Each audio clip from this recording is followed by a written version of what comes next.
हाँ, तो हम लोग कहाँ पढ़े थे? Concept of ecotone, right.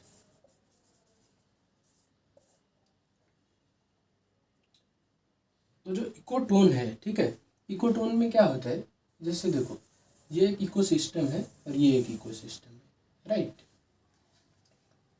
ये मान लो एक डेजर्ट इकोसिस्टम है और ये एक ग्रासलैंड इकोसिस्टम है और ये एक फॉरेस्ट इकोसिस्टम है।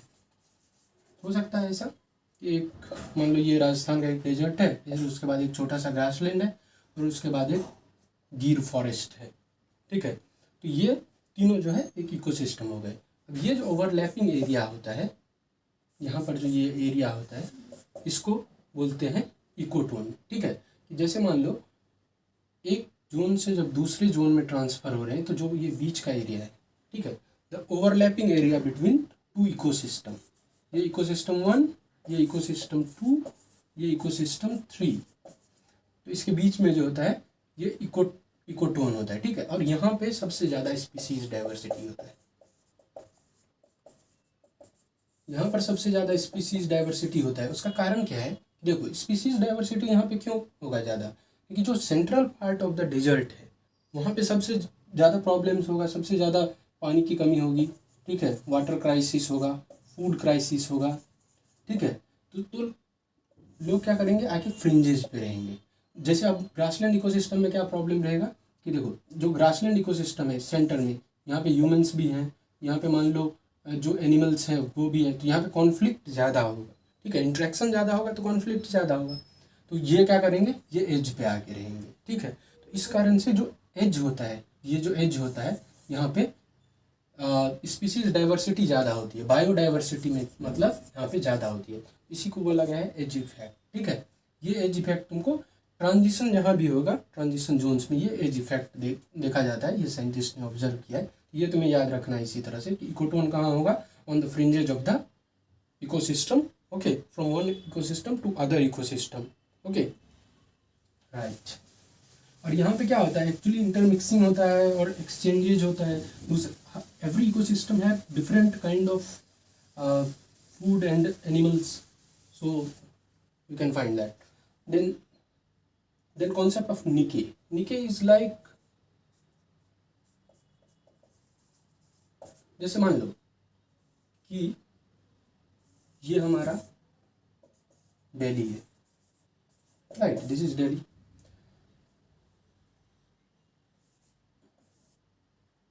ये मान लो ये हो गया तुम्हारा एरिया राजेंद्र प्लेस, ये हो गया पटेल नगर, ये मान लो तुम्हारा हो गया, क्या मान लिया जाए, करोल बाग, ये मान लो पार्लियामेंट हाउस, ठीक है। अब इसमें क्या हो गया, इस जगह पे पटेल नगर में यहाँ पे एक छोटा सा घर है, ठीक है, और उस घर के अंदर एक छोटा सा कमरा है, ठीक है, और उसमें तुम रह रही हो। ये जो है ये तुम्हारा निके है। अब जैसे देखो निके का सिंपली मतलब समझो तो क्या है कि तुम एक ट्रेन में ट्रैवल कर रहे हो, पूरा ट्रेन ट्रैवल कर रहा है तुम्हारे साथ में 1000 पैसेंजर और ट्रैवल कर रहे हैं, लेकिन तुम्हें जो बर्थ अलॉट किया गया है वो बर्थ क्या हो गया, वो तुम्हारा निके हो गया। वहाँ पे क्या है, वहाँ पे तुम आराम से पैर फैला के सो, कोई दिक्कत नहीं है, और सुबह का टाइम नहीं हो बैठने का, ठीक है। तो वो चीज़ क्या हो गया, वो तुम्हारा निके हो गया। निके मीन्स क्या हो गया, यहाँ पे निके में क्या हो गया, स्पेशलाइजेशन। निके मीन्स क्या हो गया तुम्हारा होम। निके मीन्स क्या हो गया, आइसोलेशन। निके मीन्स क्या हो गया, लेस कंपटीशन। तो ये सब फीचर होता है निके का। अब जैसे देखो स्पेशलाइजेशन कैसे हो गया कि मान लो कोई जो है ऐसा भी होता है ट्रेन में जिसको तुम देखोगे पूरा बेडिंग लेके आता है, एकदम पूरा जाएगा तो बर्थ पे पूरा पूरा बिछावन बिछाएगा, एकदम बिछावन अच्छे से चादर डालेगा। कई लोग तो मैट्रेस भी लेके आते हैं, तकिया भी लेके आते हैं, ठीक है। स्टूडेंट लाइफ में ऐसा कुछ नहीं होता है तो ये सारी चीज़ें लेके जाते हैं और आराम से बिछा के सोते हैं। कुछ लोग क्या करते हैं, कुछ नहीं, एक चादर अपने सर पे डाला बस सो गए। तो ये क्या हो गया, ये हो गया स्पेशलाइजेशन। अब स्पीसीज में क्या होता है कि जैसे मान लो एक लायन है, he is residing in A cave, okay, so what he have done कि उसने केव का एरिया को मार्क कर दिया।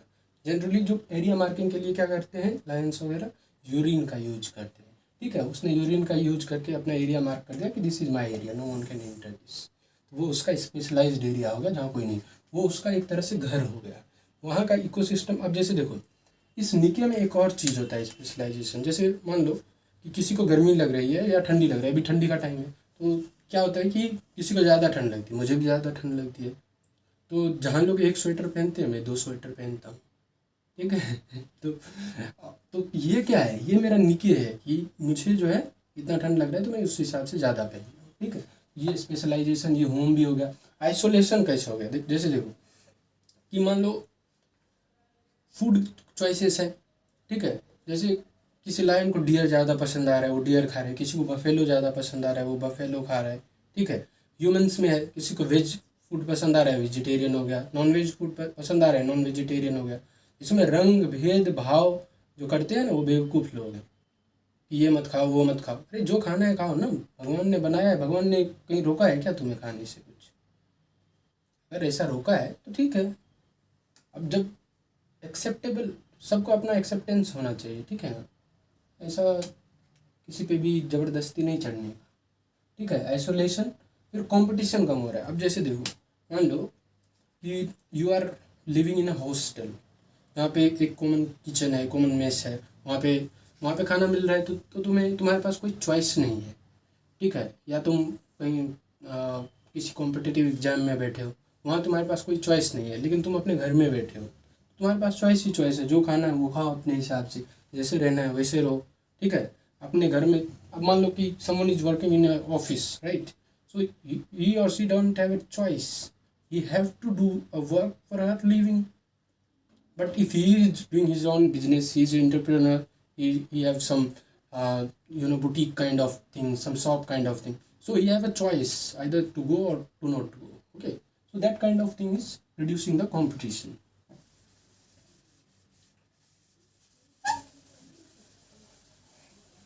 Next is our Gauss law. Gauss law explains the same thing. Whatever I have told you about competition, this is called as competition exclusion principle.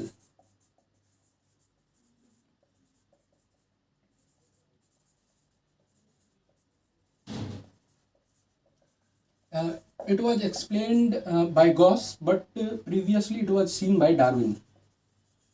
When Darwin goes to the Galapagos Island,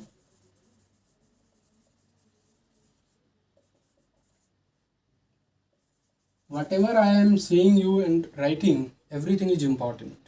जो भी मैं तुम्हें बताता हूँ कुछ भी ऐसा नहीं है जो एग्जाम में नहीं पूछा गया या नहीं पूछा जा सकता। एवरीथिंग हैव बीन आस्क्ड और will be asked, because this is only the syllabus of environment and ecology, okay. So keep track of everything, right. Galapagos island, इसमें HMS beagle, this was the name of the ship that take it. So what Darwin observed there was finches, right? Finches are species of bird. So what he observed was there was a different shape of beaks, okay.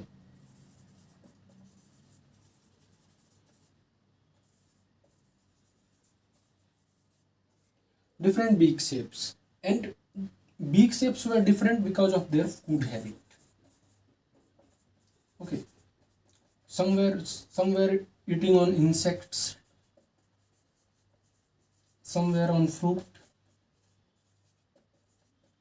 some were on mites, okay. So अब क्या हो गया कि देखो what you see in all this, that they have a different kind of food habit. तो food habit different करने से उन्होंने क्या किया कि एक दूसरे के बीच में वो नहीं आ रहे हैं, ठीक है। एक दूसरे के बीच में नहीं आ रहे हैं तो वो क्या कर रहे हैं, कंपटीशन को रिड्यूस कर रहे हैं, ठीक है। This is the thing. इसी को गॉस ने बोला कि एक निके जो होता है वहाँ पे कंपटीशन मिनिमम होता है। क्या बोला, निके have minimum amount of competition, यहाँ पे कंपटीशन जो है ये मिनिमम हो जाएगा। और ये ऑब्जर्व फर्स्ट टाइम किसने किया था, डार्विन ने कहा, गैलापागोस आइलैंड। और ये HMS बीगल उस शिप का नाम था जिससे ये लोग ट्रैवल किए थे, ये एक्सपेडिशन शिप था। एक्सपेडिशन में क्या होता है कि जैसे तुमने वो जुमानजी टाइप की मूवी देखी होगी, तो जुमानजी में went on an expedition to find, एक खजाना खोज रहे हैं, ट्रेजर हंट टाइप होती है, राइट। तो यहाँ पे ट्रेजर हंट क्या चीज़ का हो रहा था, यहाँ पे ट्रेजर हंट हो रहा था बायोडाइवर्सिटी का अंडरस्टैंडिंग के लिए।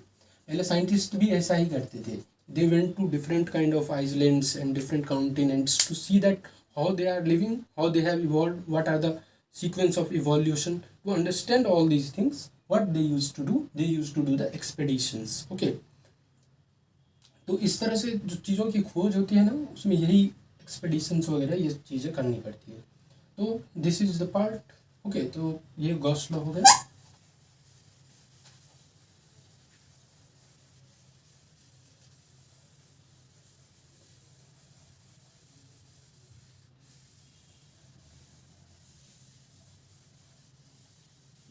इसके बाद आता है फंक्शन ऑफ इकोसिस्टम। अब क्या है कि वी ऑलरेडी नो कि ये सारी चीज़ें इकोसिस्टम करती है, लेकिन इन चीज़ों को एक बार नोट डाउन करना, समझना ज़रूरी है। जैसे क्या है, flow of energy. Flow of energy हम लोग देख चुके हैं। सन से जो सनरेज आ रहा है वो प्लांट्स में आ रहा है, प्लांट्स फोटोसिंथेसिस कर रहा है, उससे फूड बन रहा है। प्लांट्स को कौन खा रहा है, हर्बीवोर्स खा रहा है। और हर्बीवोर्स को कौन खा रहा है, हर्बीवोर्स को खा रहे हैं हमारे जितने भी वेजिटेरियन एनिमल्स हैं, गोट्स हैं, डियर हैं, जिराफ है, राइट। तो ये लोग खा रहे हैं। इनको कौन खा रहा है, इनको कार्निवोर्स खा रहे हैं, जैसे लायन इनको खा रहा है, टाइगर इनको खा रहा है, ठीक है। तो ये जो है, ये क्या है, एक cycle of flow of energy है, ठीक है, कि एनर्जी यहाँ से यहाँ फ्लो कर रहा है। ये फंक्शन किसका है, ये फंक्शन है इकोसिस्टम का। अब सोचो कि इकोसिस्टम में अगर सन जो है ये अपना रेज देना बंद कर दे, या प्लांट्स जो है ये प्रोडक्शन से ज़्यादा कंजम्पशन शुरू कर दे, तो क्या हो जाएगा, कंजम्पशन अगर इसका बढ़ जाएगा तो हर्बीवोर्स को फूड मिलना कम हो जाएगा, क्योंकि जो फ्रूट्स लीव्स इस पर ये फीड कर रहे हैं, वो मान लो अगर लीव्स ज़्यादा ग्रो ही नहीं करे उस हिसाब से, या ग्रास ज़्यादा ग्रो ही नहीं करे, ये नहीं खा पाएंगे, फिर इनको प्रॉब्लम होगा हर्बीवोर्स को, फिर कार्निवोर्स को। तो ये इकोसिस्टम क्या हो जाएगा, डिस्टर्ब हो जाएगा। अभी जो प्रॉब्लम्स हो रहा है, जैसे मान लो अभी क्या हो रहा है कि फॉरेस्ट रिड्यूस होता जा रहा है, ग्रासलैंड्स रिड्यूस होता जा रहा है, ठीक है, और हम लोग क्या बनाते जा रहे हैं इनको, एग्रीकल्चरल फील्ड। अब एग्रीकल्चरल फील्ड पे तुमने अगर मान लो कोई भी किसान, या नॉर्मली तुम अगर अपना गार्डनिंग भी कर रहे हो, तुमने सब्जी लगाया और पड़ोसी ने तुम्हारा सब्जी तोड़ लिया, तुम उसका मुंह तोड़ दोगे, obviously, right. So this kind of thing. तो अब एग्रीकल्चरल फील्ड जैसे जैसे बढ़ता जाएगा, ये हर्बीवोर्स के लिए जो स्पेस है ये रिड्यूस होता जाएगा, और ये स्पेस रिड्यूस होगा तो ये कार्निवोर्स के लिए जो अवेलेबिलिटी ऑफ हर्बीवोर है ये रिड्यूस होता जाएगा, तो ये कार्निवोर्स क्या होगा, खत्म होंगे। तो this is the problem with the cutting of the forest और ग्रासलैंड्स की वी हैव रिक्वायरमेंट, राइट। इसके बाद आता है साइक्लिंग ऑफ न्यूट्रिएंट्स। अब साइक्लिंग ऑफ न्यूट्रिएंट बहुत इंपॉर्टेंट है, एक तो जेम पर्सपेक्टिव से भी इम्पॉर्टेंट है, एज वेल एज जो मान लो नॉर्मली जो इकोसिस्टम है उसके लिए भी इम्पॉर्टेंट है। जैसे मान लो एक फैक्ट्री है, उस फैक्ट्री से CO2 का एमिशन हो रहा है, ये CO2 कहाँ जा रहा है, इन्वायरमेंट में जा रहा है। इन्वायरमेंट में क्या हो रहा है कि इस CO2 का, जो ये CO2 यहाँ से निकल के आया है, इस CO2 का एक तो प्रिसिपिटेशन होता है। प्रिसिपिटेशन कैसे होगा, प्रिसिपिटेशन होगा थ्रू रेन। मान लो बारिश हुई और वो कुछ CO2 जो है, मान लो 10% ऑफ CO2 जो इस फैक्ट्री से निकला वो इसमें सेटल हो गया, ठीक है। बाकी क्या हुआ, बाकी प्लांट के पास गया, प्लांट ने क्या किया, फोटोसिंथेसिस किया, फोटोसिंथेसिस से क्या हुआ, ये बन गया फूड, ठीक है, इसको हमने कंज्यूम किया, ठीक है। तीसरा क्या हुआ कि फॉसिल फ्यूल्स बना, over the long period of time जो ये प्लांट्स या इनसे फॉसिल फ्यूल बना, फॉसिल फ्यूल को हमने क्या किया, बर्न किया, ठीक है। और बर्न करने के बाद मान लो जो सॉलिड उसका बच गया, जैसे कि जो राख होती है, राइट, एसेस, ठीक है, ये बच गया, और कुछ मत सोचना, ये राख बच गया, इसको हमने क्या किया, रिवर में डाल दिया, और ये रिवर कहाँ पे फाइनली चला गया, ओशन में, ठीक है। और अब जैसे ये रेन हुआ, रेन भी यहाँ से कहाँ गया, रिवर में, और रिवर से कहाँ गया, ओशन में, ठीक है। तो ये ओशन क्या हो गया, रिजर्वायर। रिजर्वायर मतलब जहाँ कुछ चीज़ें जमा होती है, ओके, रिजर्वायर ऑफ CO2। इसी कारण हमारे ओशंस जो हैं वो पॉल्यूटेड होते जा रहे हैं, और ओशंस पॉल्यूटेड होंगे तो ओशंस पॉल्यूटेड ज़्यादा होने के कारण क्या होगा कि यहाँ पे जो ओशन इकोसिस्टम है, जैसे कोरल्स हैं, उनका डेथ होगा, फिश है, फिश का डेथ होगा, तो धीरे धीरे ये ख़त्म होने लगेंगे, और यहाँ की जो आसपास में कोस्ट के आसपास में जो कोस्टल एरियाज़ में लोग रह रहे हैं, इनको फूड क्राइसिस, ये चीज़ें होगा, ये प्रॉब्लम्स होगा, ठीक है। अब देखो यहाँ पे ये CO2 यहाँ पे आ गया। अब ये CO2 का क्या हुआ, यहाँ पे भी हैं हमारे फाइटोप्लैंक्टन्स। फाइटोप्लैंक्टन्स से आया ये जूप्लैंक्टन, जूप्लैंक्टन से आया ये फिश में। अब फिश को क्या किया, फिश को किसी फूड के फॉर्म में किसी ने खा लिया। तो ये सारी चीज़ें जो है एक दूसरे के साथ साइकिल में चलती रहती है। और ये साइकिल डिस्टर्ब कैसे होगा कि जैसे देखो तुमने क्या किया कि फॉरेस्ट को, प्लांट्स को ख़त्म कर दिया, ये डिस्टर्ब हो जाएगा। तुमने क्या किया कि एक्सेसिव अमाउंट में जो है ये हो गया और ओशन में जाने लगा, तो फिर इकोसिस्टम को प्रॉब्लम है, ठीक है।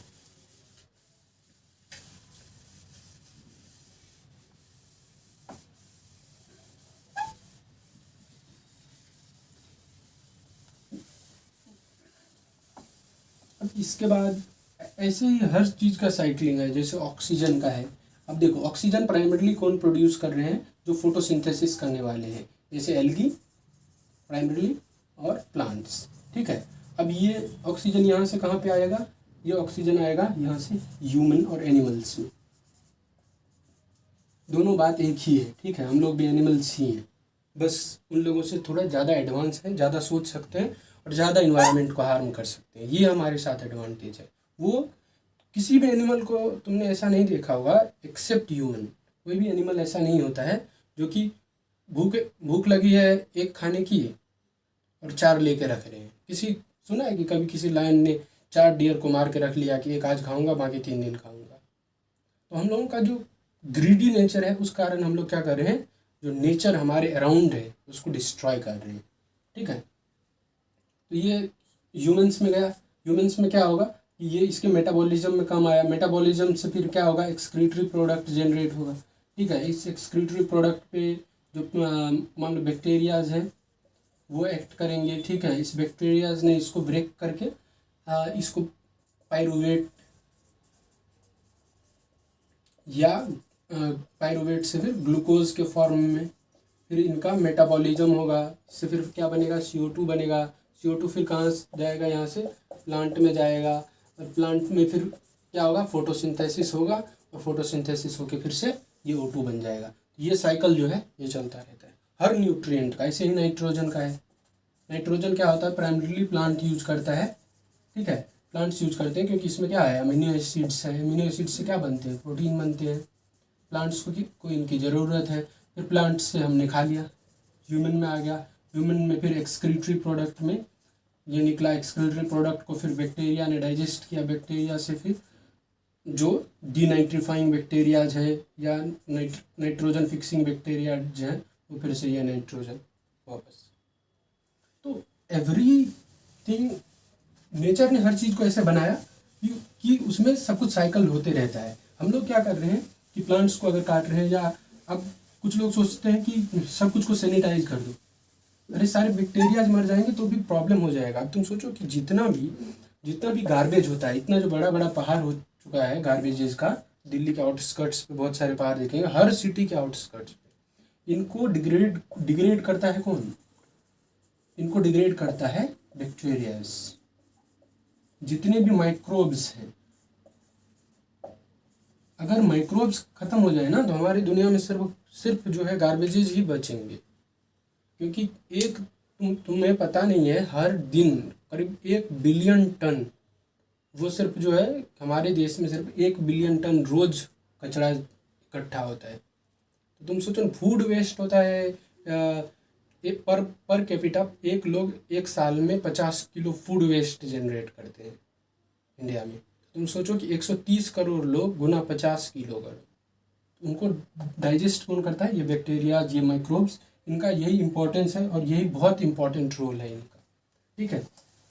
इसके बाद आता है सक्सेशन। सक्सेशन और बायोडाइवर्सिटी। सक्सेशन जो है ना, सक्सेशन वेरियस स्टेजेस में होता है। सक्सेशन बेसिकली टू टाइप्स का होता है। एक तो होता है प्राइमरी, एक होता है सेकेंडरी। ठीक है, प्राइमरी सेकेंडरी। प्राइमरी सक्सेशन कहाँ होता है कि जैसे कि मान लो राजस्थान का एक माउंटेन के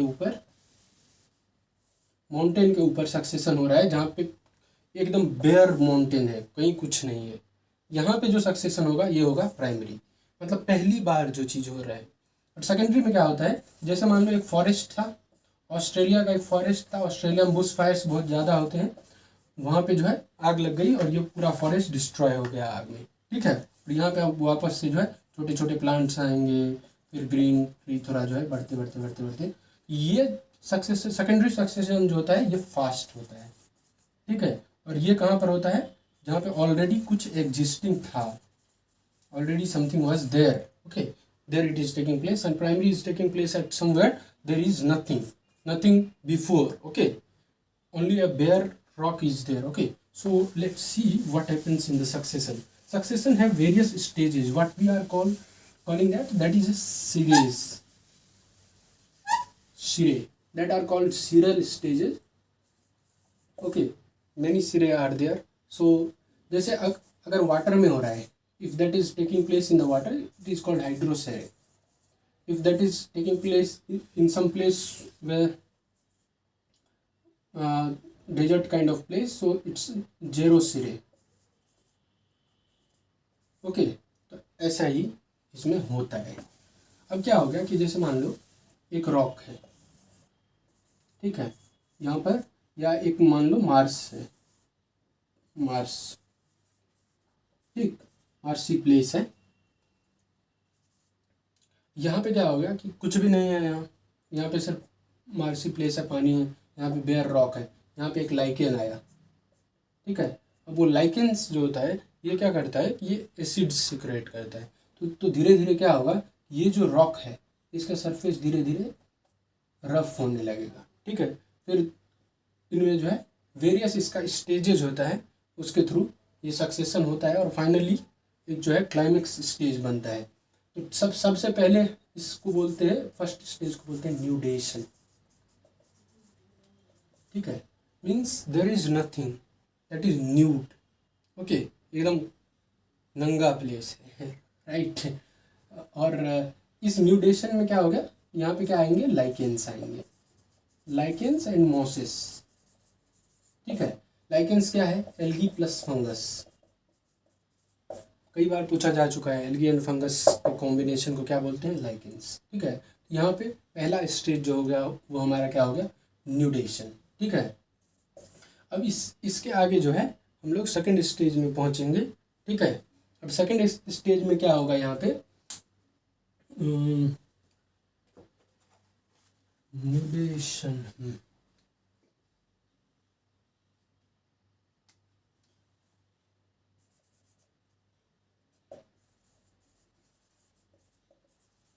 अब माइग्रेशन होगा, यहाँ पे थर्ड स्टेज में क्या होगा,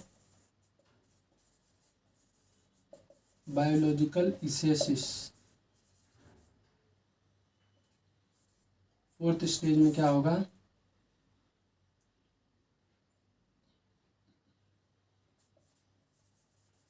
herbs and shrubs.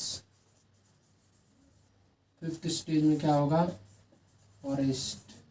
Sixth stage में क्या होगा, क्लाइमेक्स।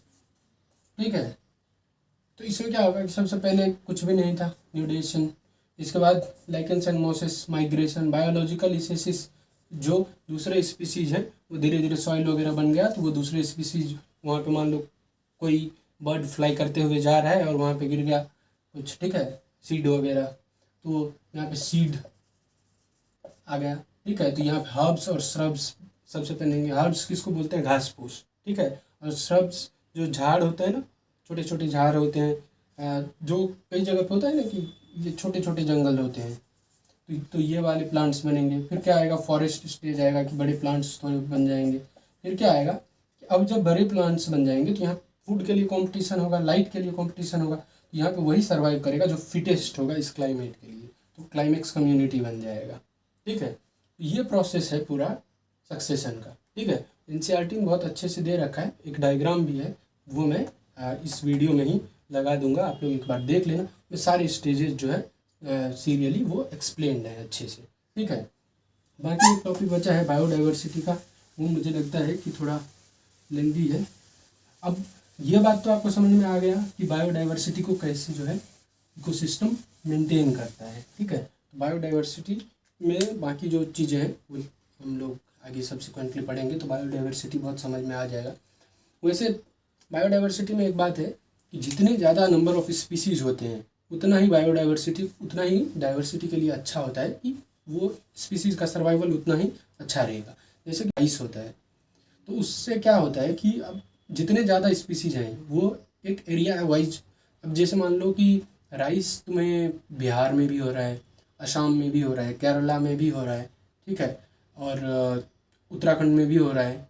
तो जो जगह है, जो कोल्ड प्लेसेस है वहाँ का एडेप्टेशन वहाँ पे है, जो हॉट प्लेसेस है वहाँ का एडेप्टेशन जो केरला में हो रहा है वो हॉट प्लेसेस पे है, या उससे भी ज़्यादा मान लो कहीं नागपुर के प्लेट्यू में भी राइस हो रहा है, तो एडेप्टेशन होता है। ठीक है, तो बायोडाइवर्सिटी से क्या होता है कि जितना प्लेसेस है उतना एडेप्टेशन है, और जितना एडेप्टेशन होगा उतना स्पेशलाइजेशन होगा, और जितना स्पेशलाइजेशन होगा किसी एरिया के लिए उतना जो है उसका अच्छा प्रोडक्शन और प्रोडक्टिविटी मिलेगा हमें। ठीक है, तो आगे जो है जो सब्सिक्वेंट लेक्चर में अपन अभी इन्वायरमेंट को ही कंटिन्यू करेंगे, जो अदर टॉपिक्स हैं इसके अलावा। ठीक है, इसमें और भी कॉन्सेप्ट्स हैं, बायोडाइवर्सिटी से रिलेटेड कॉन्सेप्ट्स हैं, कन्वेंशंस हैं अभी पढ़ने को, कि बायोडाइवर्सिटी कंजर्वेशन प्रिंसिपल्स हैं।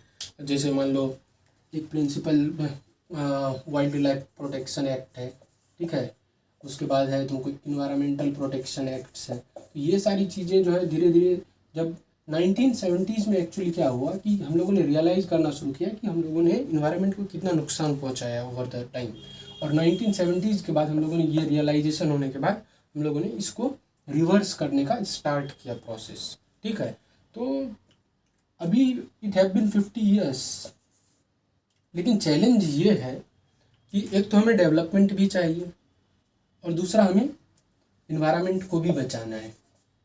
इन्वायरमेंट प्लस डेवलपमेंट, इस दोनों कॉन्सेप्ट को मिला के आएगा कॉन्सेप्ट ऑफ सस्टेनेबिलिटी।